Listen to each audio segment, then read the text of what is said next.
Hello guys, അപ്പോൾ ഞങ്ങൾ school ആർട്സാണ്. അപ്പോൾ ആർട്സിന് വേണ്ടിയിട്ടുള്ള ഡ്രസ്സ് എടുക്കാൻ ഞങ്ങൾ ചെമ്മാടുള്ള ഫിനോസിക്കായിട്ട് വന്നത്. അപ്പോൾ അടിപൊളി കളക്ഷൻസൊക്കെ ഉണ്ട് ഇവിടെ, നല്ല അടിപൊളി, നമുക്ക് പാകത്തെ പൈസയും കാര്യങ്ങളൊക്കെ കേട്ടോ, അടിപൊളി സെലക്ഷൻ. ഈ തട്ടിലുള്ള ഓൾമോസ്റ്റ് നമ്മൾ എടുത്തതാണ് കേട്ടോ. അതാണ് അവിടെ മാത്രം കുറച്ച് ഗ്യാപ്പുകൾ. ഇതൊക്കെ ഞങ്ങൾ സെറ്റാക്കിയത്. ഇതാണ് കേട്ടോ നമ്മുടെ ഫിനോസിൻ്റെ മുതലാളി. അടിപൊളി സർവീസാണ്.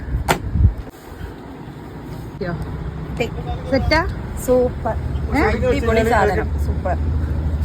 നിങ്ങളെങ്ങനെ അങ്ങനെയൊക്കെ കൊണ്ടുപോകണത്? 20 കവറോളം ഞങ്ങളെ കയ്യിലുണ്ടായിരുന്നു കേട്ടോ. ഇതൊക്കെ ഒരു ഓട്ടോറിക്ഷ വിളിച്ച് ഞങ്ങൾ സ്കൂളിലെത്തിച്ചു. സ്കൂളിലെത്തിയപ്പോൾ പിന്നെ നിയാസ് മാഷുമാരൊക്കെ ഉണ്ടായിരുന്നു ഞങ്ങളെ ഹെൽപ്പ് ചെയ്യാൻ വേണ്ടിയിട്ട്. അപ്പോൾ ഞങ്ങളുടെ ആർട്സിൻ്റെ ഒരു ഡ്രസ്സ് എടുക്കുന്ന ഒരു ചെറിയൊരു വീഡിയോ ആയിട്ട് വന്നതാണ്. അപ്പോൾ എല്ലാവർക്കും ഇഷ്ടമായി ഒന്ന് ലൈക്ക് ചെയ്യുക, ഷെയർ ചെയ്യുക, സപ്പോർട്ട് ചെയ്യുക.